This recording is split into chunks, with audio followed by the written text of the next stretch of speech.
असो चूल माती आणि मीठ भाकर नाम हरीचे मुखी गोड साखर सोडून दे रे धनाचा तुला लसा जग हे गुणाचे सांग भल्या मानसा कधी लागे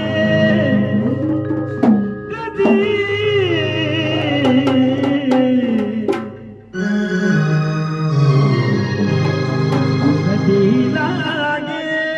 रे वेड्या तुला घोडिया